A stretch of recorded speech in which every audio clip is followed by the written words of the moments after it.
Ancient alien alliance panics after learning humanity already destroyed their ultimate threat. We begin with a lie so old it's wrapped in the silk of ceremony and the veneer of benevolence. Floating above Earth's upper thermosphere is a vessel older than humanity's first satellites, smooth as obsidian and twice as arrogant. It bears the sigil of the Teralith Accord, a spiral triskelion of silver etched into crystalline hull plating. Inside silence reverence calculation. And today a show. You see, the Teralith don't conquer. No conquest is brutish obvious. Instead, they curate. They arrive not with fleets, but with warnings, holovids of planetary ruin systems consumed by the mindless terror known only as the Velkran Swarm. They present protection, offer sanctuary. All they ask in return: samples, genetic catalogs, artistic archives, historical truth, the soul of a culture in data form. For safekeeping, of course. And so they came to Earth. What they found was unusual. You won't be able to stop being curious. So before you get comfortable, take a moment to like the video and subscribe, but only if you genuinely enjoy what I do here. Now, the Chamber of Parley aboard the Teralith Prime Communication Hub is a masterpiece of alien diplomacy. Quartz-like panels glow with mood-tuned bioluminescence. A suspended sphere of shifting light translates emotion. And at its center, three Teralith elders await their guests. Keralis, ancient and pale, leans on a stalk of crystalline bone, as if the act of waiting has grown beneath him like moss. Drelek, brutal as a philosopher turned soldier, paces silently, four nostrils flaring in restrained disdain. Vena adjusts her posture with academic precision, gaze flitting across data displays, profiling everything from Earth's climate index to historical aggression markers. Begin the approach, Keralis commands. His voice is like crushed ice on ceramic, polite, cold, and irreversible. Earth responds in kind, an invitation transmitted on 7 secure bands. No posturing, no delay. Just coordinates and a simple acceptance of dialogue. The Teralith vessel descends. What greets them is not a parade nor a military show of force. Instead, a single room prepared in near-orbital orbit, a diplomatic capsule attached like a remora to Earth's defense ring, shielded yet inviting. They enter. Eliatron is already seated. She wears no armor, no ornamentation. Her hair is tied back with tactical neatness. A subtle scar curves beneath one cheekbone, just visible enough to make you wonder if she lets it show on purpose. Her fingers rest atop a datapad, unmoving. The silence stretches.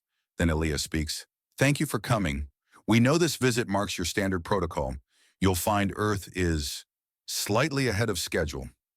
Keralis smiles. It's the kind of expression that's more ceremonial muscle spasm than sentiment. "We approach in peace as always, to offer knowledge and protection." "From the Velkran," Elia says calmly. "Yes. We reviewed your archive." Drelek leans forward, claws tapping lightly against the interface. "Then you understand the magnitude of the threat. The Velkran destroyed 42 worlds before we neutralized them. It would be unwise to underestimate." Elia tilts her head, voice still smooth. "Your records are impressive, especially the footage from Kepler 9 and Dorn 5. May I ask, what year was that archive last updated?" Vena blinks. "We refresh the compilation every 100 cycles." While Elia leans back in her chair, datapad, flicking to a new screen. A series of stills fills the air between them. Images from deep orbit, low visibility combat feeds a ruined moon base. Pluto unrecognizable. She taps once. Then comes the footage of fleet human-made surging from the belt kinetic weapons, lighting the void like thunder gods roused from myth. The Velkran Swarm, massive and aimless, coalescing into planetary dense knots, burned alive by solar forges, repurposed as bait. Ships piloted by what look like ghosts, silent warriors encased in white thermal armor, designed to confuse even Velkran instincts. The entire battle silent, brutal, efficient. The final image, a plume rising from Pluto's crust, glowing blue with fusion core residue. Keralis' smile doesn't fade, but the temperature sensors in the room dip by a full 2 degrees. That is not part of the Accord's records. Elia's smile is warmer. "Because you weren't invited." Vena's fingers tremble, barely perceptible. Drelek's eye spines flex in slow pulses, irritation or recognition, no one is quite sure. "You see," Elia continues, tone light, "the swarm died 5 Earth years ago. Our operatives named it Operation Cerberus. You never heard of it because we didn't need help? We were the help. Dralek's voice is sharp. This is impossible. You're primitive. Ilya taps the table again. A single frame appears, her helmet off, standing at the center of a battlefield drenched in Velkran bile, flanked by armored personnel and plasma scorches. Elia Tran, commander of the Pluto frontline. Primitive is a dangerous word to use when your archives are 5 years out of date, she says. There's no smugness in her voice. Only history. Only fact. Dralek growls something in his native tongue. Corrales silences him with a raised claw. Venna says softly, "You were waiting for us." "Oh," Elia says, finally smiling. "Not waiting. Watching." Dralek's talons clacked once against the polished table, a sound both subconscious and surgical. He tilted his head, pupils narrowing into slits. "This is, unexpected," he said, each syllable weighed like ammunition. "You mean to say your species destroyed a galactic-level threat and failed to inform the Accord?" Elia didn't blink. "Failed?" Her voice dipped slightly, laced with something almost amused. "We simply didn't report it." Venna leaned in, her translucent fingers dancing over a hollow screen that adjusted to her gestures. Algorithms, linguistic fractals, emotion mapping pulses, all swirling. Her voice was smoother than silk dragged over snow. "Commander Tran, may I confirm your military designation at the time of Operation Cerberus?" "Designation Alpha 3, Special Containment Unit, Deep System Deployment," Elia replied, tapping her finger once. Her military record blossomed in full holographic splendor, honors citations, post-ops reports redacted in half a dozen languages. Honorably discharged 2 years ago. Reinstated for diplomatic service under Article 6 Theta of Earth's Interstellar Code. Corrales' face hardened, not visibly but atmospherically. A subtle shift in humidity. "You imply Earth deliberately withheld its victory over the Velkran?" "No," Elia said flatly. "We chose silence." Silence in her tone was not absence. It was strategy. For a moment, nothing moved except Venna's eyes, rapidly processing the avalanche of new context. But why not share it? Why refuse an opportunity to be acknowledged as defenders of the galaxy? Elia leaned forward, hands flat now. Her voice dropped half a register. "Because we were watching you." Corrales' fingers clenched the edge of the table. Dralek exhaled through his upper mandibles, a thin hiss of disbelief. "The Accord's pattern is ancient," Elia continued. "Predictable. You identify pre-FTL civilizations, assess the mythos of the Velkran, fabricate a rescue narrative, and then collect." Venna's face flickered, not confusion, but the first flutter of fear. "Cultural harvesting," Elias said softly. "Linguistic siphoning, genetic logging, resource mining masquerading as preservation. You offer peace in exchange for identity. You curate history until the host forgets it ever owned it." Dralek stood, nostrils flaring. "Lies, paranoia. Your species crawled out of nuclear mud a mere handful of centuries ago, and you tried the same trick on us," Elia interrupted, voice knife sharp. "Except this time you didn't realize we had eyes behind every starlens.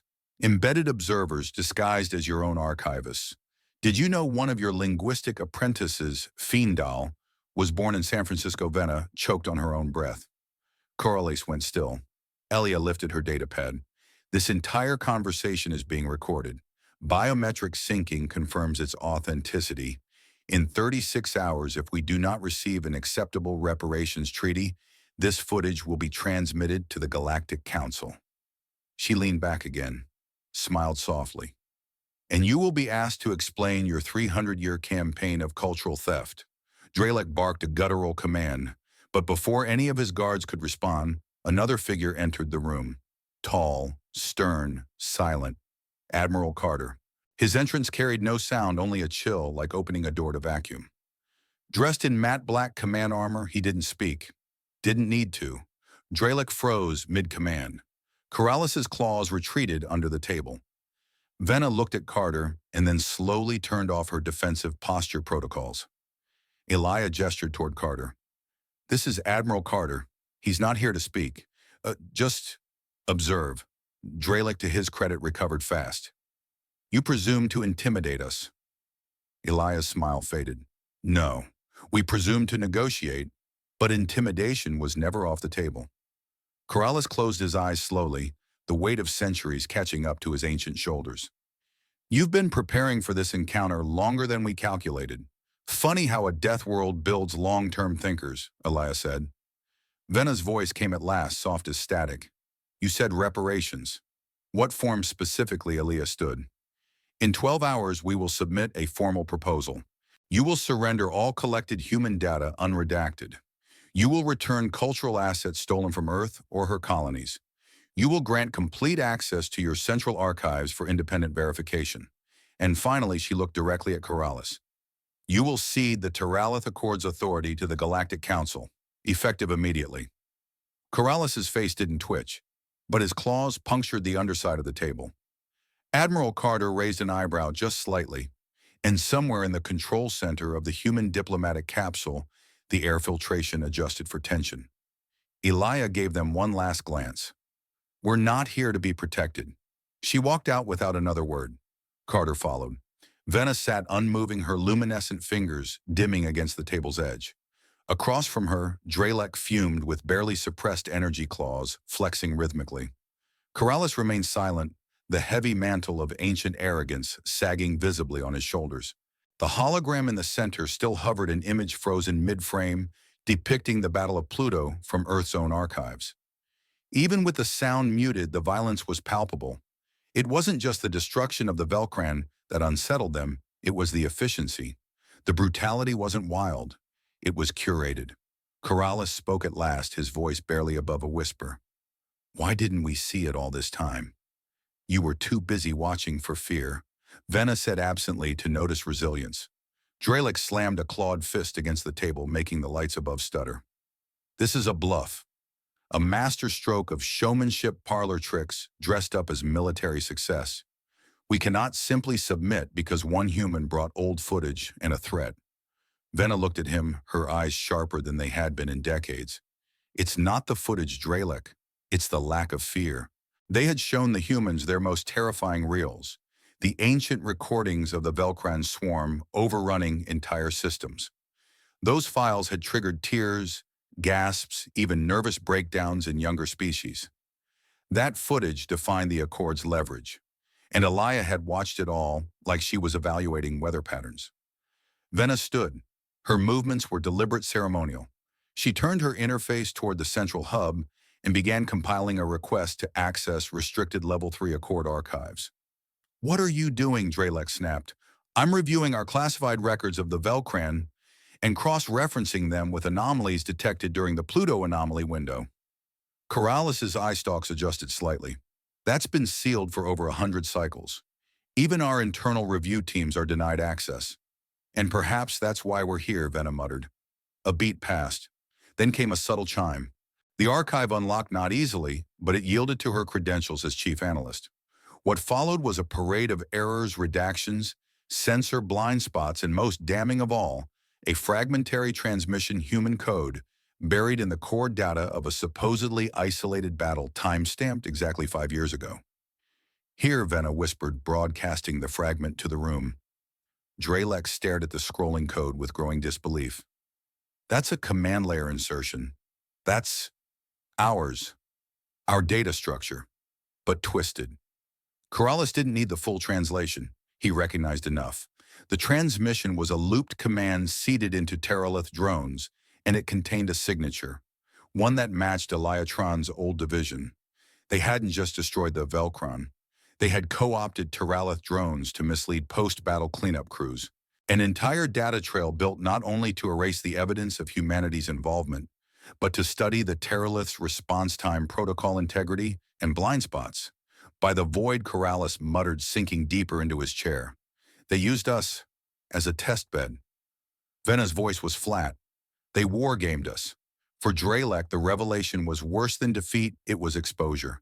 His pride, his strategic mind had been studied like a pinned insect. He snarled. Then let's reverse it. Let's strike. Now, before they submit this footage to the council, Corrales shook his head slowly and confirmed their narrative, that we are parasites disguised as protectors, no Dralek. That would make us the monster in their story. A long silence followed. Vena finally shut off the archive. I want to speak with her again, she said. Alone. Corrales raised an eyebrow ridge. You think she'll entertain personal appeals? I think she's already won, Venna replied. But what I want is to understand how. Elia Tran stood before the viewport of her quarters aboard the diplomatic capsule. Earth glittered below, wrapped in auroras and artificial defense lattices that pulsed like a quiet heartbeat. Admiral Carter entered without knocking. She didn't turn. You saw their faces, she said quietly. Carter nodded. Draelik's ready to launch something foolish. He won't, Elia replied. Corrales is ancient, not suicidal. There was a long pause before Carter said, and Venna Elia turned now, her eyes thoughtful. Venna's too smart to stay in the dark. She'll come. As if summoned, a soft tone echoed from the console request for private dialogue. No guards, no recording. Speak of the devil, Elia murmured, tapping accept. Venna appeared seated calmly in her own quarters. For a moment, neither woman said anything. Then Venna spoke. When did you realize the Accord was a fraud? Elia answered, without flinching. The same year our linguists were denied access to translated cultural glyphs we donated 2 decades earlier. Venna's breath hitched subtle, but there. You baited us, she whispered, deliberately. Elia nodded once. We needed proof, and we needed to show the galaxy that guardianship can be just another word for colonization. Venna looked weary, and now Elia leaned forward. Now you choose. It began ironically enough on a Tuesday. At least that's what Elia remembered as she stood again before the Teralith triumvirate in the central chamber, this time not as a supplicant or warned species, but as an envoy of planetary reckoning. The room felt different now, still shimmering with the same sterile elegance, but colder, like the air had realized it had been lied to for centuries. Corrales was subdued. Not broken, not yet, but slowed. His voice had lost the icy smugness of their first encounter. Draelik, meanwhile, seemed barely tethered to reason, his posture twitchy with fury that had nowhere to land. Venna, however, had changed in another way. She leaned forward not as predator nor judge, but as a peer seeking answers she suspected might redefine everything she thought was true. You claim Earth ended the Velkran Corrales, said, slowly tapping a display that brought up the swirling maw of the swarm in its final recorded movement. This footage suggests otherwise. It was never confirmed, only presumed destroyed. Elia stepped to the center console, and with a simple gesture, her datapad flared to life. What she showed next hadn't been public even on Earth. Drone footage from the Battle of Pluto, raw, unfiltered, and unredacted. It began with silence, then a burst of seismic tremors across the moon's ice crust. Black-flecked clouds coalesced into fractal-shaped horror. The Velkran Swarm, drawn to a synthetic pheromone signal Earth scientists had developed by reverse engineering a captured spore lobe. Pluto was the trap, Elia said softly. Barren cold, perfect for containment. The swarm came for what it thought was an unprotected settlement. What it found, the footage cut to the surface camouflage rail batteries embedded into canyons, their barrels supercooled to prevent detection. At her command, they erupted thousands of tungsten rods accelerated to hypersonic speeds by Earth's latest orbital mass drivers. In tandem, deep core charges fired from beneath the crust, fracturing entire fields of Velkran biomass and destabilizing their hive-link transmission. They were fast, Elia said, eyes flicking across the image. But not faster than our physics. Draelik leaned forward, despite himself, his analytical instincts momentarily overriding his disdain. But they reconstitute. The swarm regenerates. Your tactics would slow them, not end them. Correct, Elia, said, swiping again. A final segment loaded aerial footage from what must have been a cloaked observation drone. As the fractured swarm began pulling itself together, glowing, howling, squirming, as a gestalt beast made of billions, a cluster of human ships dropped from low orbit, each one oddly bulbous and humming with strange emissions. Carter's voice echoed faintly over the footage, confirmed target lattice. Initiate Protocol Indigo. From beneath the ships, black boxes plummeted. They called it a Higgs shearing weapon, Elia explained almost clinically. 2 micro-singularities set to collide once they passed the swarm's gravitational threshold. Not an explosion, more like deletion. In the footage, the swarm vanished. No fire, no scream, no flare. Just a silence that pulsed across the frame like a heartbeat suddenly stopped. Dralec's voice caught in his throat. Even Corrales, centuries old and fluent in diplomatic mass, looked shaken. "You deleted them," he whispered. "We made sure they never learned to adapt," Elia corrected. "And then we erased all trace of the weapon because we knew you were watching." Venna whispered something in her own tongue. "A reverent curse, perhaps," Elia continued. "But we weren't done. We left one orbital craft behind armed with retro-mimetic recording layers. It watched the galaxy's reaction. Yours specifically." She pulled up the next segment, intercepted Teralith communique discussing the still dangerous but dormant status of the Velkran. Directives to deploy another protection offer to the next Class 4 civilization. Not warnings, preparation. "You didn't grieve for the Velkran's victims," Elia said, her voice finally hardening. "You grieved the end of a narrative tool." Venna slumped slightly. Corrales' claw trembled above the console. Dralek barked, desperate now. "And yet here you are, still playing diplomat. Why reveal this only now if your species truly holds the moral high ground?" Elia turned perfectly still, her expression unreadable. "Because we needed to understand how far you'd go. Whether this was corruption by decay or by design." There was a new silence then. Not tension, not confusion, just stillness. Like even the chamber's breath had paused to listen. Corrales closed his eyes. "They will not believe it," he murmured. "The Council, they will claim forgery, deny the context, drown you in protocol." "We've anticipated that," came another voice, Admiral Carter's, steady and low. He stepped forward and placed a single orb on the table, a diplomatic black box, Galactic Council verified, tamper-proof, containing not only footage but Teralith transmission records, genetic logs, voice ID overlays, all authenticated. Carter simply said, 48 hours. Venna swallowed hard. Elia's voice was quiet. "After that, the Council receives everything." The room cleared slowly after Carter's final words, though no one dared call it a retreat. It was an exodus laced with quiet desperation, Corrales drifting like a hollow statue, Dralek practically vibrating from thwarted rage, and Venna lingering as if she could anchor herself to the last strands of control still floating in the diplomatic ether. Ilya Tran watched them go, her stance relaxed, but her pulse told another story. Behind her composed exterior, she could feel the weight of centuries pressing back, alien ambition, stolen cultures, voices filed away like trophies.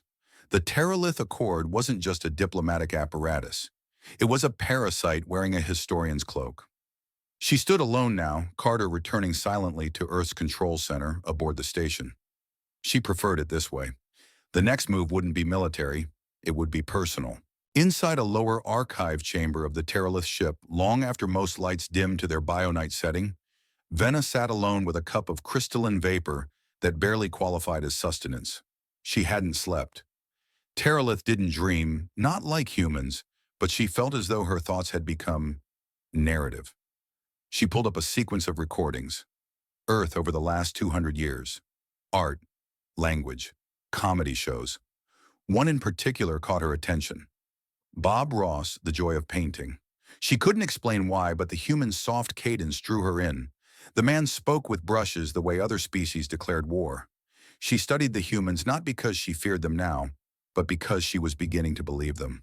Dralek barged in. He didn't knock. Teralith didn't even have a custom for that. "You're entertaining defeat," he snapped. "I'm entertaining the idea that we were never the curators," Venna replied. "Just thieves with an index system.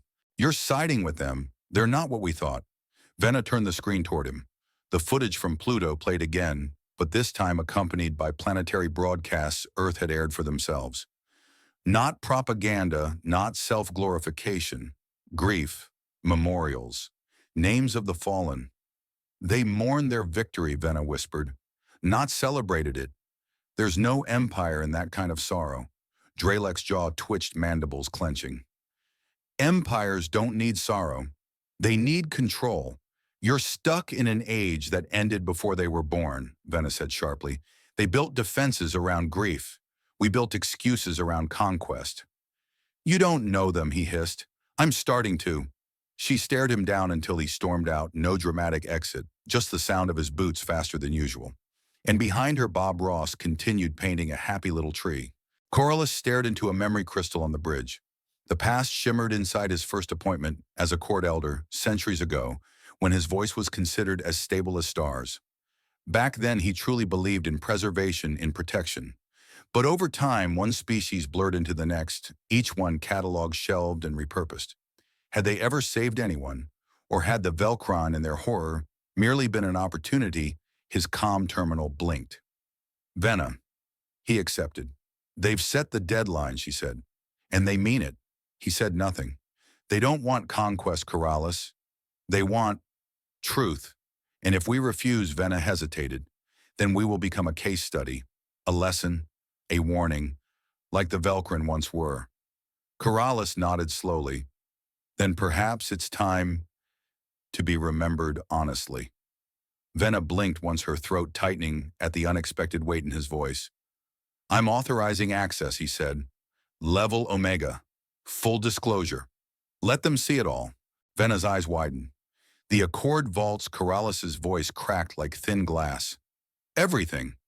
If we're going to be remembered, let it be as what we were. He closed the channel, and then for the first time in 700 years, Corrales stood without assistance. Earth's control deck received the transmission within minutes. Elia stood with Carter reviewing the encrypted burst. It's real, she confirmed. Their full archive. Carter's arms remained folded, and the other two Draleks gone dark, probably hiding assets. Vena's pushing the authorization. Carter nodded. We hold the line for 48. No contact, no further pressure. You think they'll comply? Carter's voice was barely audible. I think they just realize they've already lost. Ilya exhaled. And the council, they'll follow the data. He turned to leave, but stopped at the threshold. Good work, Commander. Elia looked at the screen, an ancient Teralith scroll spinning open, revealing artwork stolen centuries ago from a species Earth hadn't even known existed. We didn't win, she said. We just remembered how to fight. Beneath the hushed lighting of the Accord's Grand Library vaults, a chamber so sacred that only 3 Teralith living had ever set foot inside, Vena descended alone. The security glyphs deactivated one by one as her biometric signature passed through. Ancient texts blinked awake as if realizing someone had finally returned to read them. She moved past rows of data monoliths carved with the poetry of long-dead species linguistic artifacts, so fragile they had to be stabilized in kinetic suspension. Here was the soul of 1,000 cultures, packed and labeled not as tribute, but as spoils. Vena paused at one particular vault. Its label, Earth Observation Phase Pre-Diplomatic Interference.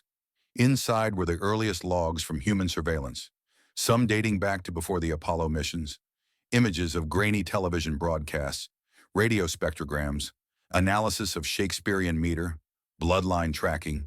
One file read simply, Subject Tran Elia, potential risk vector. Vena inhaled softly. They'd flagged her years ago and approached anyway. Back on Earth's orbital control center, Elia watched the feed from her private chamber. She'd received a copy of the latest Accord transmission, Corrales' personal authorization for Omega-level access. And more unexpectedly, a secondary log time-stamped 50 years ago with an analyst named Vena. Pulling early Earth psychological profiles, Elia murmured. Cultural deconstruction theory. She was one of the first to study us. She looked away from the screen toward the viewport where Earth's limb traced a pale crescent. Now she's the first to unmake the Accord. Vena emerged hours later, pale and unreadable. She found Dralek waiting in the upper hall, arms crossed, tail twitching with restrained fury. You opened the vault, he growled. Vena didn't answer immediately. Instead, she handed him a datapad. He scanned it. His expression collapsed in real time. You leaked our archives. You handed them everything.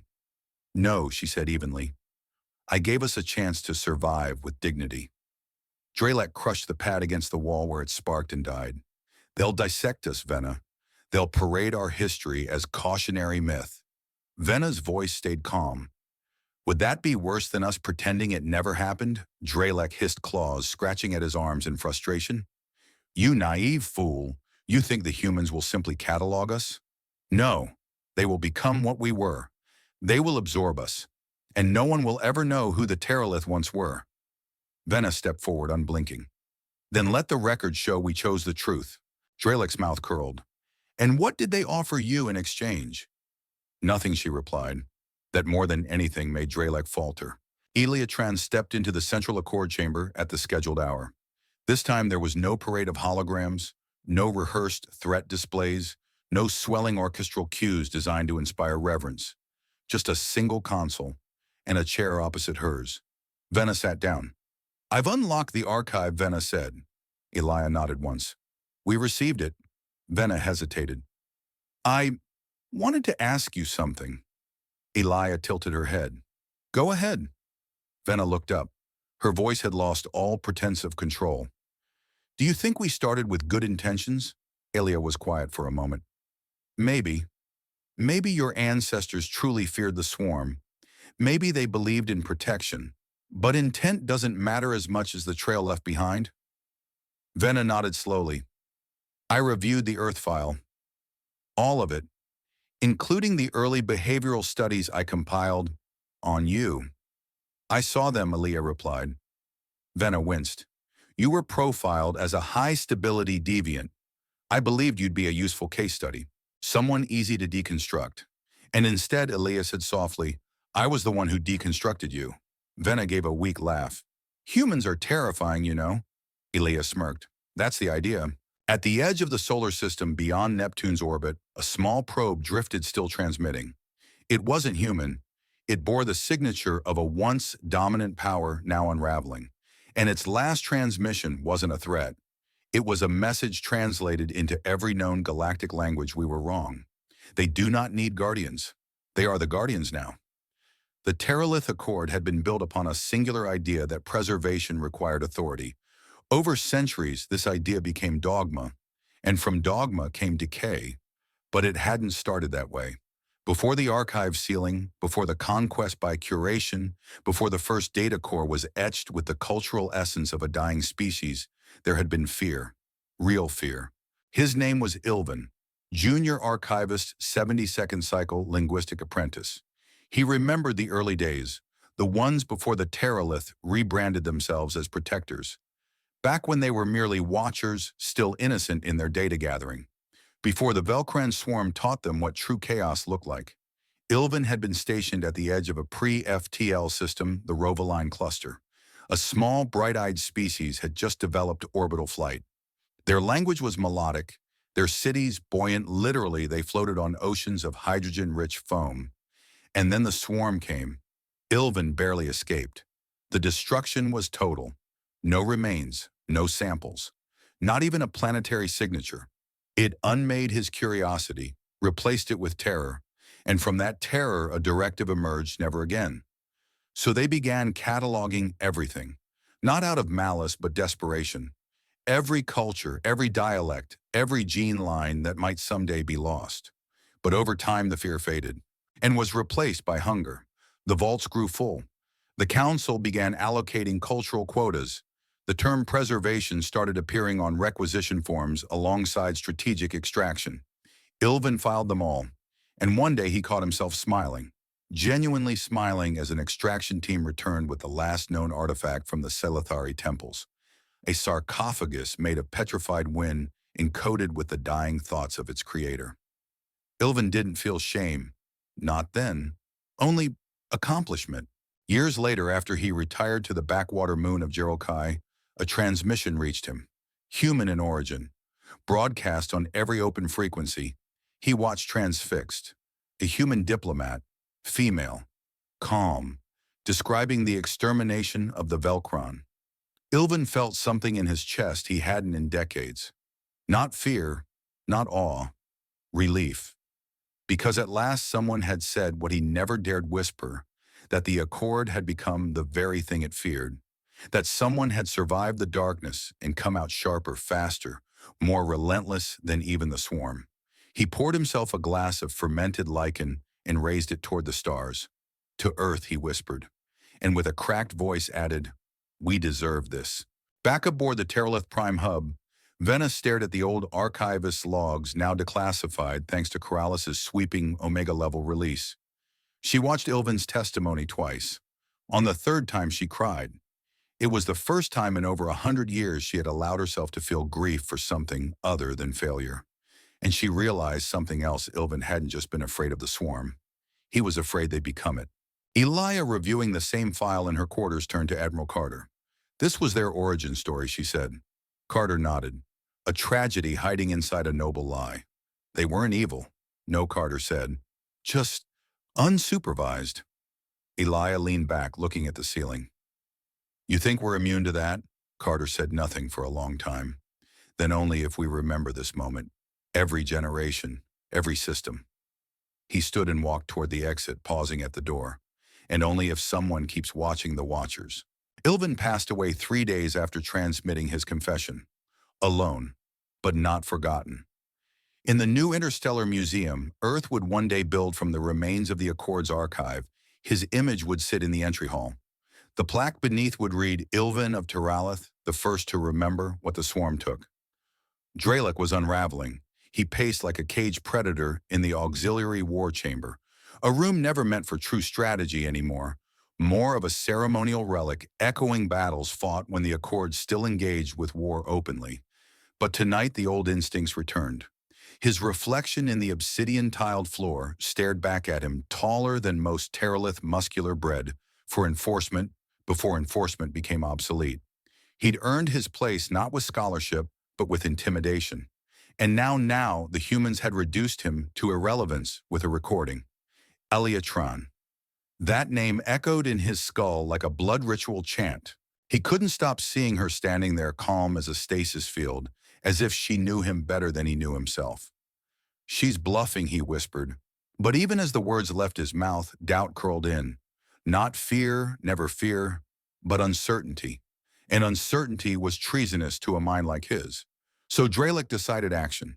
He marched straight into Corrales' sanctum, bypassing every protocol. The elder didn't even flinch. He sat with his eyes closed, claws steepled before him, a quiet glyph of surrender glowing at the base of his throat, a sign of historical transition. It had not been activated for 500 years. You're giving in to them, Dralek said. I am recognizing the inevitable, Corrales corrected softly. They're using fear the same way we did. You always warned against emotional leverage, and now I listen to my own warnings. Dralek slammed his hand on the table. I can end this. One ship, a kinetic strike on their orbital ring. Their bluff collapses. We destroy the evidence. We reset the board. Corrales opened his eyes slowly, gaze filled with something far heavier than disappointment. You would make us predators again. We always were. No, Corrales whispered. We became them. Slowly. Out of fear. Out of control. But Earth, he hesitated. They became predators by choice. And now they've chosen restraint. That truth spoken aloud stung more than any accusation. Corrales stood not with ceremony, but with purpose. He walked past Dralek, not acknowledging the silent fury that radiated from him, like heat from broken circuitry. Stand down, Corrales said, not turning back. That is an order. Dralek didn't answer, but the tremor in his fingers gave him away. Hours later, in Earth's orbital command, Carter's private alert buzzed once.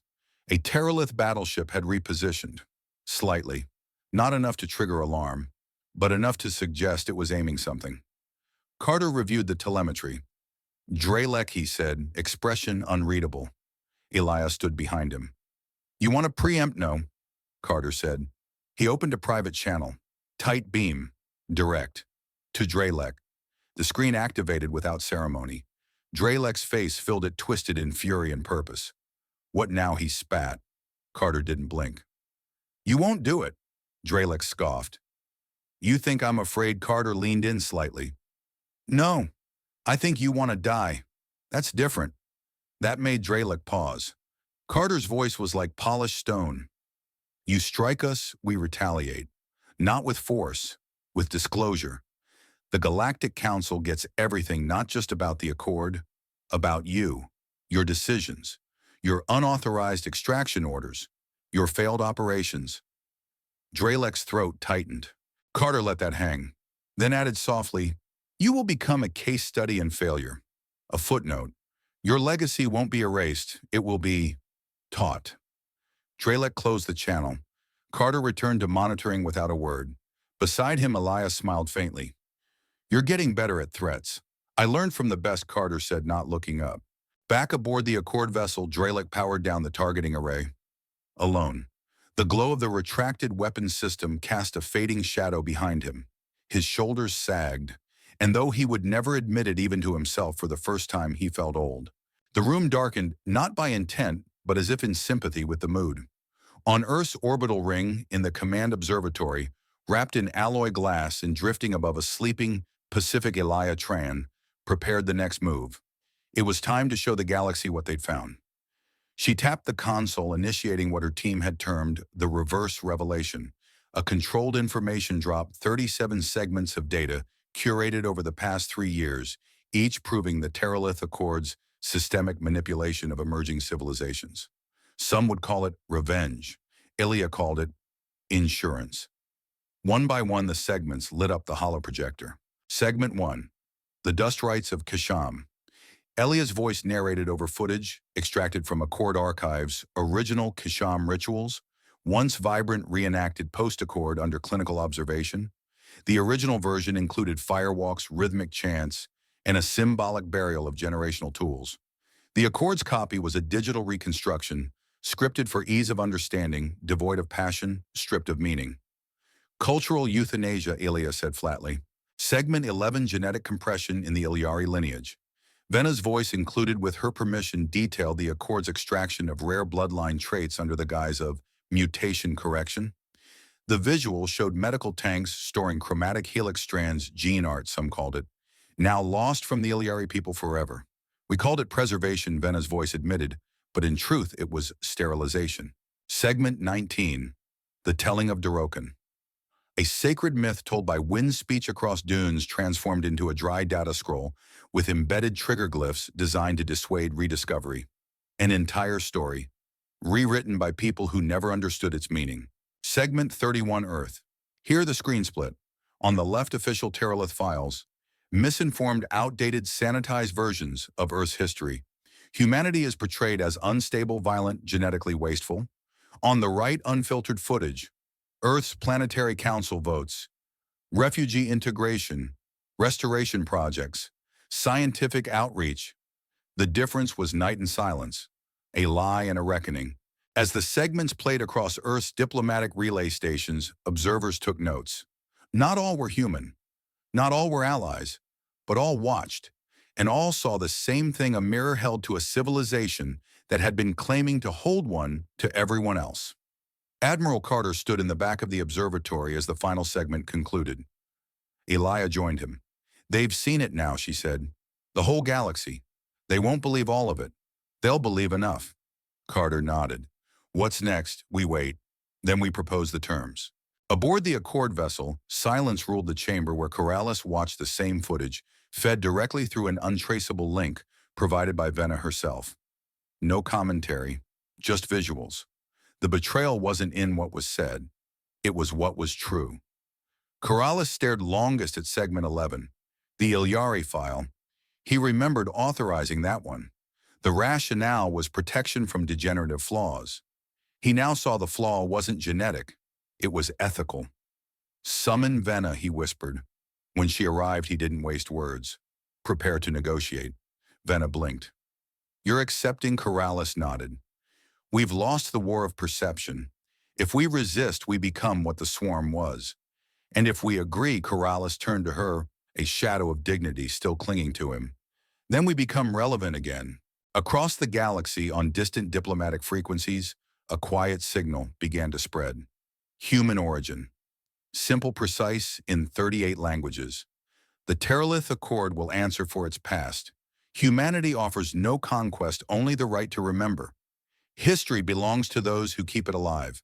And in hundreds of embassies, across thousands of light years, species who had once feared the black ships of the Accord paused. Not in fear, in hope. The Accord's final negotiation chamber wasn't what anyone expected. Not marble-lined, not ceremonial. It was quiet, gray, and strangely human, chosen specifically by Earth's delegation to be neutral. No symbols, no flags. Just a circular table and seats that adjusted to each occupant's physiology. Corrales entered first. No entourage, no advisors. Just Venna at his side, the two oldest voices of the Accord, standing not in judgment, but in surrender. Elia and Admiral Carter followed. The silence was a shared understanding. Carter broke it first. We've prepared the terms. Corrales nodded. We are ready to receive them. Elia activated a flat projection on the table, 10 pages densely written. No flourish, just the raw outline of a new era. She didn't read it aloud. Venna skimmed quickly, eyes moving like falling rain. Her pulse remained steady, but her fingers trembled once. Corrales read slowly, deliberately, and when he was done, he spoke. You're asking for everything. Not everything, Elias said. Only what was taken. Even the Accord vaults, he asked. Yes. Our core lexicons. Yes, Corrales' voice was paper thin. And if we refuse, Carter tapped a finger on the table. The Council will see your refusal as confirmation. You'll face cultural sanction, total embargo, memory disavowal. Venna frowned. That last one, is that even legal? No, Carter said calmly. But it's very effective. A long silence. Then Corrales pushed the tablet back. We accept. Elia blinked once. No resistance. Corrales' eyes, though ancient, sparkled with something oddly like peace.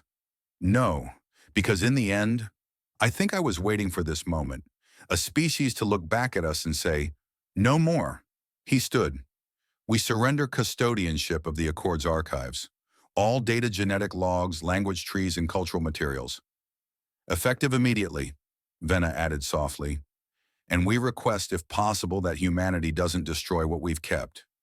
Just curate it better than we did. Elia nodded. We will. 2 weeks later, a quiet convoy departed the solar system. 5 massive vault ships, their hulls stripped of Teralith sigils, now bearing only a single emblem, an open eye. The mark of the Earth Cultural Preservation Initiative. Inside, over 10,000 years of history songs that no longer had singers' languages once lost to time, now carefully tagged and stored. Venna stayed aboard one of the vault ships, now designated Archivist Alpha. She didn't retire, she transformed. On Earth, a crowd gathered at the Interstellar Council node, watching as Eliatron addressed the galaxy. Her speech was simple. There are 2 kinds of protectors, she said. Those who hoard the past to control the future, and those who share the past to strengthen it. She looked directly into the lens. We choose the latter. Applause echoed across every human settlement, but more notably, others joined. The Ovanari sent a message of support. The Lithari broadcast the location of 3 artifacts they had hidden from the Accord. Even the Harnlong isolationist opened diplomatic channels with Earth for the first time. Later that night, Elias stood at the edge of the Pacific. She wasn't alone. Corrales approached slowly, his breath visible in the sea air, despite his temperature-resistant physiology. This is your world, he said, gazing at the moon. It's, louder than I expected. Elia chuckled. You should hear it during spring break. Corrales turned to her. I think I would have liked to be born here. Too much chaos, she replied. We had to evolve fast, sink or swim, sometimes both. He smiled faintly. But you never stopped remembering. That's what makes us human, she said. They stood together for a while, just listening, and for once, Corrales wasn't studying the moment. He was living in it. High above Earth's equator, the first interstellar heritage facility entered final construction. Its nickname among the engineers was the Museum That Breathes. Officially, it was the Galactic Living Archive, Earth Node 01. Unofficially, everyone called it the Vault of Voices. The idea was radical, not merely to store the artifacts recovered from the Teralith Accord, but to revive them. Not as relics, but as living experiences, languages spoken again, songs taught, rituals performed not for study, but for meaning. Elia walked through the main gallery still under construction. A floating corridor stretched around her, lined with reconstructed banners of extinct species. She paused before one, its symbols unfamiliar to her, even after months of exposure. The Ilethi, a voice said behind her. She turned. Venna. They were scent-based communicators, the Teralith explained. Their songs changed depending on the emotional pheromones in the air.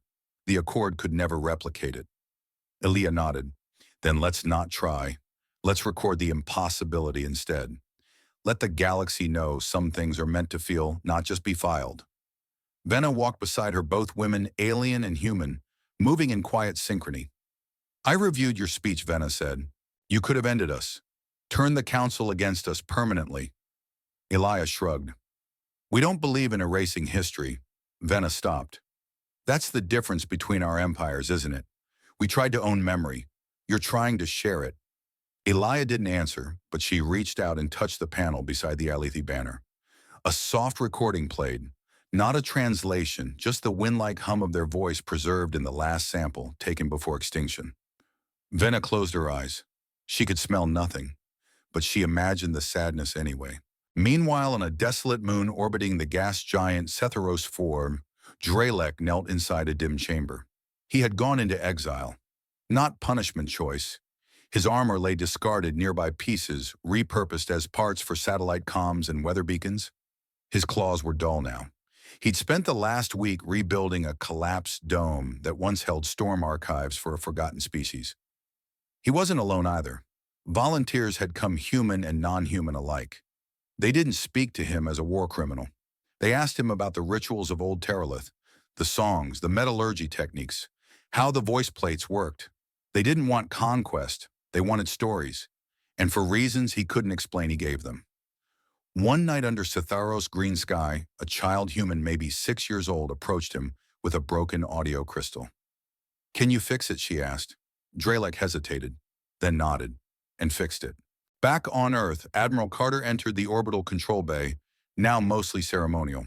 The war was over, yet his presence still had weight, the kind that didn't fade with peace. He found Elia overlooking the Earthrise. Are you thinking of stepping down, he asked. She smiled. No, just, slowing down. You're not old. I feel like it, she replied. Ever since I stopped planning for wartime feels heavier. He chuckled. Wait until you try gardening. She turned to him. You ever wonder if this'll last peace? I mean, Carter was quiet for a long time. Then only if people like you keep reminding the galaxy why it matters. Later that evening, Elia returned to her quarters. On her desk was a single package couriered from the new vaults. Inside was a thin crystalline recording. No label. She activated it. A voice emerged. Rough, weathered, Teralith, Ilvan, the archivist's final personal log. If you're listening, then maybe we didn't fail completely. Maybe memory won't be locked behind vaults anymore. Maybe truth will have a body again, a home, a rhythm. And if that happens, don't thank us. Just remember. Elia sat in silence and wept. Not for vengeance, for healing.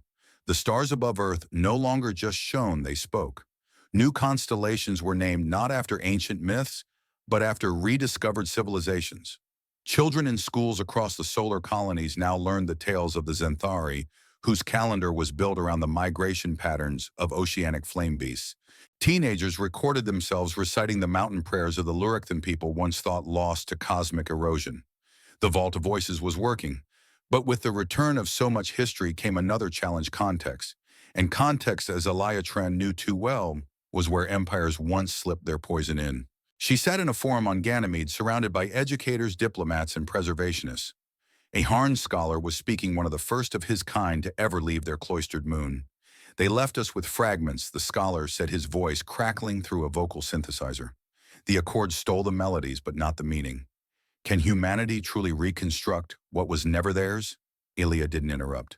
She waited until the murmurs subsided. Then she said simply, no. We can't recreate what was lost. A hush fell, but we can stop it from happening again.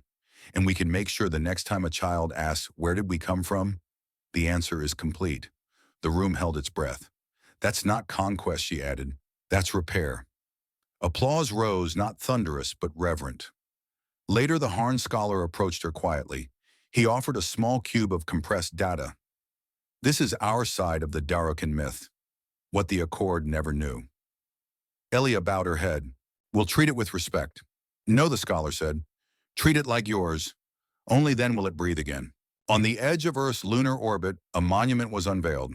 It wasn't grand, just a single obsidian plinth with an inscription in 5,000 languages, in memory of what was lost, in defiance of those who took it, in hope of what comes next.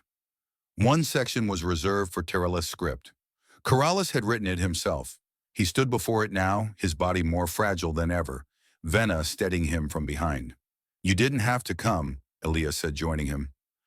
I wanted to see what we looked like in Stone Corrales, replied dryly. Venna smiled. Your line survived. The scholars said your glyphs will be among the first studied. Corrales shook his head. Then I hope they read the flaws as carefully as the flourishes. They stood together, the trio that once might have destroyed one another, now sharing space beneath a quiet sky. Would you ever consider teaching? Elia asked him. Corrales raised a brow. Teach what? How not to repeat your mistakes. He laughed, a dry, soft exhale. I suppose that's the only thing I'm truly qualified to do. Back in the Vault of Voices, a new exhibit opened that same night. Not a species, not a language, a moment. The Battle of Pluto, as recorded by Earth's own black box observers, rendered in full audio-visual immersion. Visitors experienced the silence before the strike, the tactical murmurs, the tension of humans waiting to see if their trap would work, and then the deletion. But it ended not with cheering, not with victory music, just the silence after, the choice to leave nothing behind. A plaque stood at the exit, the day Earth became the guardian species. Not by destruction, but by decision. The Galactic Council convened in orbit above Lissarian, a diplomatic hub surrounded by flowering orbital gardens and semi-permeable moons. For the first time in 100 years, the human delegation sat at the central table. And they weren't alone. Venna stood beside them. Her presence, though once unthinkable, had become symbolic. She wasn't representing the Teralith Accord anymore. There was no more accord. She was representing a new category, former custodians, current witnesses. Corrales had declined to attend sighting age and the sudden inconvenience of mortality. He joked that if he lived long enough to see a future where his name wasn't synonymous with systemic arrogance, he'd consider it a miracle. Alia didn't laugh when she read that message. She simply kept it in her jacket. As the chamber buzzed with anticipation, murmurs fluttered between species who had once lived in fear of the Accord's reach. The Darul, the Zevnari, even the elusive Hyrenkol. They were all here. The session opened with a simple visual. Footage from segment 19. The telling of Darrakan, but this time with the missing elements added, courtesy of the Harn who'd entrusted Earth with their side of the myth. The result was chilling. What had once sounded like an odd campfire fable now resonated as a civilizational cornerstone, rich, multi-layered, tragic, and heroic all at once. It was art. It was scripture. It was alive. Gasps filled the chamber. Not all were in approval. Some protested, "Is this not revisionism?" Venna stepped forward. "No," she said. "It's completion." And with that, the floor opened to Elia. She didn't use bombast. She didn't need to. The Teralith Accord fell not by force she began, but by forgetting what it claimed to protect. She let that linger. For centuries they curated without consent, preserved without permission, and in doing so extinguished what made memory real. We chose not to erase them. We chose to teach through them. A silence swept the chamber like the moment after thunder. Then applause, reserved but from species who'd never clapped for Earth before. Later in the green room like diplomat's atrium, Venna sat beside Elia, watching the stars move outside. "You think they'll listen now?" Venna asked. "They already are. Some will resist. They always do." Venna nodded, tapping her claws together absently. "What happens next?" Elia tilted her head. "We build." Venna smiled. "More museums," Noelia said. "Schools?" Back on Earth, Corrales' health faded like autumn leaves quietly without spectacle. He passed with a data cube in his claws. His final record. It was uploaded into the Vault of Voices within hours under a new category, self-autopsy, the reflections of an architect. It wasn't bitter. It wasn't apologetic. It was clinical, truthful, and oddly tender. The final lines were, "Let this be the last time an elder teaches through silence. If you must preserve, do it with permission. If you must lead, do it while listening." His ashes were scattered over the Pacific by a human Teralith joint fleet. Elia attended, alone. She didn't bring Carter. She didn't bring guards. Just a single branch of carved starwood, an old Teralith funerary gesture reintroduced by Venna herself. She cast it onto the water and whispered, "You got remembered, old man." From that day forward, a new law spread through interstellar diplomacy. No culture shall be preserved without participation. No species shall be remembered without voice. It was called the Accord Amendment, and its authors were human. Years passed. The vault of voices grew no longer just a facility, but a network of memory. Earth maintained nodes across 5 sectors, each one tailored to a different sensory dimension: sound, scent, movement, texture, and narrative. They didn't just store stories anymore. They revived them. A floating opera once performed only by the winged Marinari was reconstructed in zero gravity, complete with reconstructed biothroats and simulated wind conditions. A tactile maze from the blind-dwelling cultures of Charis II became a rite of passage for interstellar scholars. What once was lost became art again, but none of it was possible without what came before, without the reckoning. On the anniversary of the Accord's dissolution, Earth held a quiet commemoration. No fireworks, just stories. It was streamed in silence. Every participating species contributed one tale, some truth, some legend, some fused memories passed from mind to mind. At the end, Elia Tran stepped onto the stream's final feed. No podium, no titles, just her. She recited a story no one expected, her own. From her first day in the Velkran campaign, when her commanding officer was eaten alive mid-command.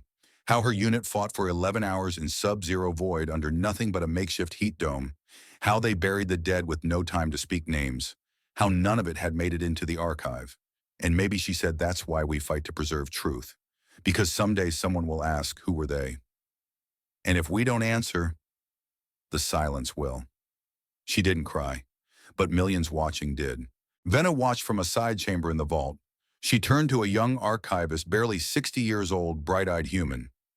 Do you understand now? She asked. The girl nodded. We're not saving history. We're saving the meaning of it. Venna smiled. Exactly. Far from Earth on the slow-orbiting planet once called Kyrith 7, a man sat alone with a portable projector. Drelek. No longer armed, no longer feared. He wore robes now simple and brown and taught metallurgy and ethics to ex-miners and retirees looking to be useful again. He watched Elia's broadcasts, and for the first time he allowed himself to say her name aloud. Elia Tran, he murmured, a strange smile cracking his stoic face. The Death Worlder who made us. Remember. He toasted the stars with recycled tea. Back on Earth, Carter retired quietly to a remote settlement in Patagonia. He grew tomatoes, and sometimes when the local kids asked what he used to do, he'd tell them, I helped stop a war with a file folder. And then he'd wink and offer them a tomato. Elia Tran was offered leadership of the entire Galactic Preservation Council. She declined. I've done enough for one life, she said. Instead, she began work on a novel, historical fiction. It was about a forgotten archivist who tried to save a galaxy through truth and failed until a woman from a death world made him believe again. She called it The Last Custodian. The galaxy didn't change in a burst. It softened. Borders didn't vanish, they became porous. Empires didn't fall, they redefined themselves. Species that once hid behind shields and suspicion began to speak to one another with curiosity instead of caution. It wasn't perfect. History rarely is. But for the first time in centuries, remembering didn't feel like a weapon. It felt like healing.